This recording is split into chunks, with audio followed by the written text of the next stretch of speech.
How are you doing? So, got a little more work done, didn't I? Got some paint up. Got a couple things up on the wall. It'll probably change. I mean, this isn't everything, but it's something for now, you know. You can't see it, but a pull-in is sitting right here. I went ahead and installed another fuel line. So we're ready to give this guy another test. When I pulled the fuel line off, it was 50% of it was just air. So I have a feeling that was some of my problems with having to run it so rich. So hopefully next time we'll be able to start leaning out a little bit and see what it'll do. You know? I also, from looking at the video footage, I realized that when I was cutting, I was leaning into the saw really hard, and it's one of those things you should not do. It's just this is my first experience with a bow saw, so of course I did it wrong, and I leaned in it too much, and I was stalling the chain out. So next time I'll pay a little more attention and try to get a better cut, you know? I'll also try to stick a bigger bow on it, something that's a little more practical. This one's just too small for real firewood use. Need something that's a lot bigger around, if you know what I mean. I have one. It's not here yet, but I'll bring it up and we'll give it a better test. Now I might have to do a modification to the handlebar first. It's probably going to be in the way of the new bar, so we'll see what we get into when that time comes. Alrighty. Now, 925 I want to talk about. Super XL-925. This is it sitting right here. We've been working on porting this saw. Here's my cylinder. And the last video about this, I was kind of discussing what we might want to do with this saw. Now, if you're familiar with my past, you know that I come from like dirt bikes and so forth.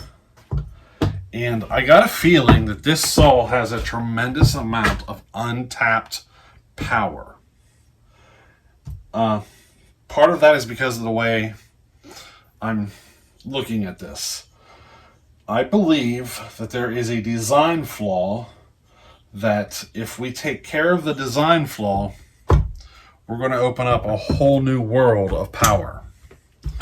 Now again, I believe this. I don't know for certain yet. So I plan on doing a little experiment and seeing how much of this energy I can get out of this saw. So what that means is I'm going to do a little bit of work, do some testing, and probably have to go back in and do more work, more testing, maybe 2-3 times to see how much power I can get out of it. I kind of want to see what the limitations are and everything. I have a theory going on here, and I think that the design flaw is with the scavenging part of this saw. If you're not familiar with the scavenging, that's where the exhaust is moving out, the transfers are opening and allowing new fuel to come in. And that whole procedure there, I think there's a flaw in the design. That you gotta kind of know a little bit about these saws to understand what I'm talking about. See, these saws are famous for needing to be ran extremely rich. And if you would lean them out a little bit to try to clean them up a bit, they have a reputation of getting too hot and, folks burning up their saw. And I believe that's because the saw's not scavenging correctly and allowing enough of the exhaust gas out. And it's basically recycling too much of that gas, causing you to need to run it a little richer to have the saw, maintain a healthy lifespan. But if you try to lean it out a bit, then you end up in a situation where you don't have enough fuel mix entering the system and basically causing damage. So I think the first thing I'm going to do with this saw is I'm going to try to make an improvement on the scavenging function of this saw and giving it a test. I'm probably going to do, well, I'm going to do a base gasket delete as well, and I might do a little bit to the exhaust. I haven't decided yet, but mostly I want to start with figuring out and seeing if I can improve the scavenging side of this first. It's going to be, there's going to be a few tests involved with this saw. So I think that's the path I'm going to take. I just feel more comfortable with that. Now, I got a feeling that this saw actually might have enough energy that the connecting rod may not be able to take it. So if you look at the connecting rod here,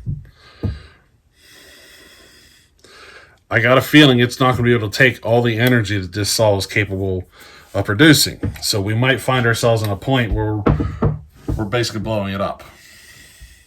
But there's only one way to know, and that's to give it a try and see what happens, right? Now, part of what's leading me down this path is some stuff that I've done off camera.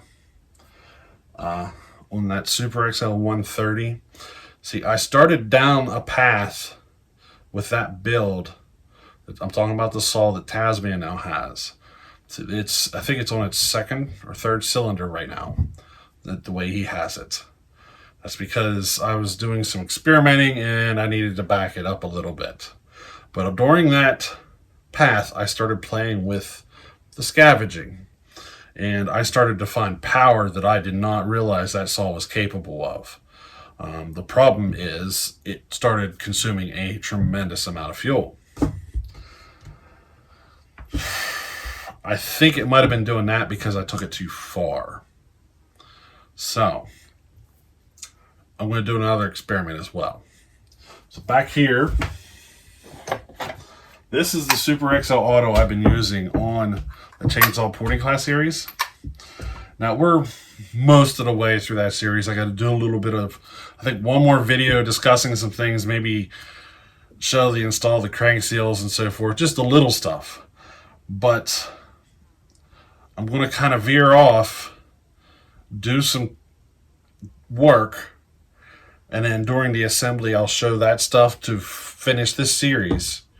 But then, you know, it's going to be one saw, but it's going to kind of fork off into two types of videos. So I'm going to do some experimenting with it as well, because I believe there's power here that I discovered on the Super XL-130. So videos might get a little confusing if you're watching everything, because we are going to use one saw for two different things from this point on. It's going to be finishing up the Porting Class series, but I want to use this opportunity to go ahead and do this test. Now, if this test works out, we should be able to witness a saw with large squish pull chain like mad. So that's if my suspicion is correct here. But this is going to involve work with the upper transfers, you know, in that region. So this is one of those things that just the smallest amount, if you take it just a hair too far, you're gonna ruin it. It's the trickiest part of porting that you can possibly play with, because just a little bit too far and it's going to go completely haywire on you, and it'll just, you'll mess everything up. You know what I mean? Now, the first time I did this with the 130, I kind of kept it secret, but a few people noticed it. And we're going to dive into that a little bit more on this and kind of see the results.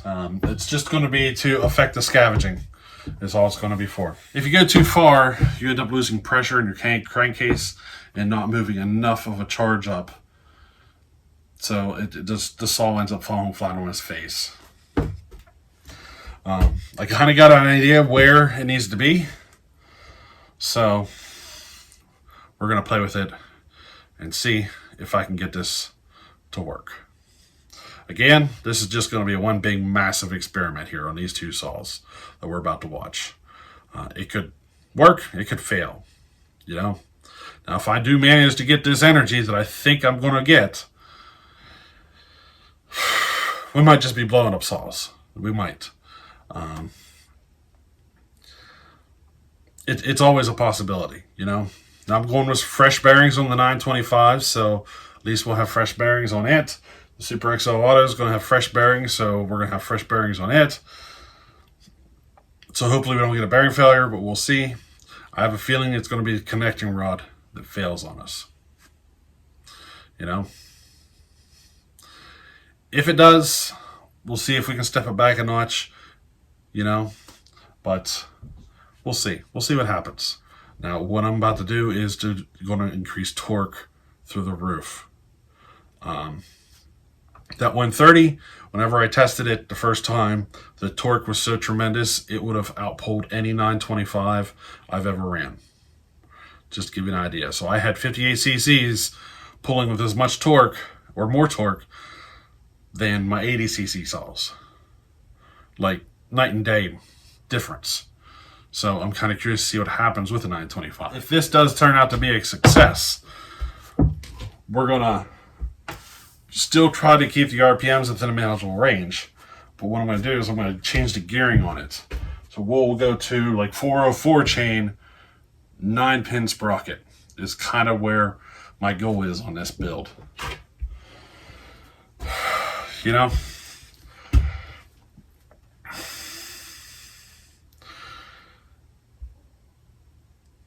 Four or four chain 9-pin sprocket is, I don't know, maybe I'm not stretching it a bit. We'll see. Maybe I'm not. You know, I want to see how it does. Yeah, I do. Now the 925s, typically you run 3/8 chain on a 7-tooth sprocket. So, you know, going up from a 3/8 chain to a 404, and then also going from a 7 to a 9-pin, you know, we're changing the gearing, we're changing how aggressive the teeth are, we're changing all that stuff. And I want to see if this thing's going to be able to pull it through the wood. I'm going to try to load it up on an 28-inch bar probably. I have no need for 36s, but if it pulls it good on a 28, it'll probably do fine all the way up, you know. We'll be able to judge it. Now, here's another thing I want to add. The 925 that we're getting ready to experiment here with, there will be a stage of the experiment. If I do successfully pull this off, we're going to need to do a little longer term testing. And I'm going to ask a person, or a viewer, I should say. I'm going to ask one of our viewers to test it for us. He might have a clue who he is right now. He doesn't, because I kind of asked him once, but he's not, I didn't tell him what for. But this is why. So you guys are all familiar with his name in the comments. He's on every saw channel there is. I've talked to him. He falls trees just about every day. So I think he'd be a good person to give it a test and see how it runs. If he ends up liking it and this all works out, then he can keep the saw. So when this is all over, hopefully we have a good successful build. I want to send it to him. He's going to test it, and he's going to get to keep the saw for doing this favor for me. You know what I mean? I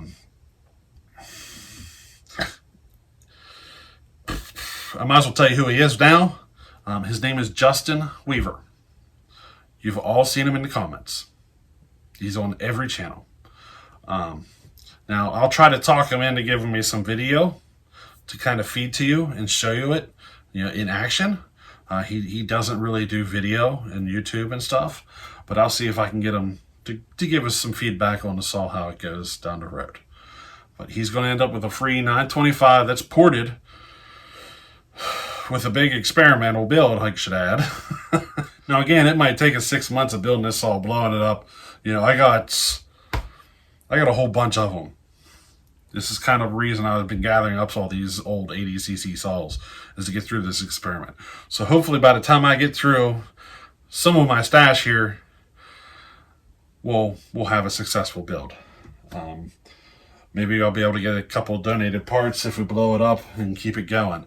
Because some of these are 77cc versions, and I want to try to stick with the 82cc. So that's our plan heading from now. Now, as you can see, we're getting closer on our work here. I'm actually to a point now that I can actually start working on saws again. And I still got to put up my shelves, but that can happen whenever. You know, I can just pile my saws up on a table or whatever until I get my shelves up. There's nothing wrong with that. We'll just tinker with the room throughout the next couple of months or whatever until we have it where we want it. In the meantime, we can get back into building. So I hope I didn't bore you to death with this video, but I wanted to share that with you. And we'll catch you in the next video, and we're going to start working on some of these saws and testing this pulling.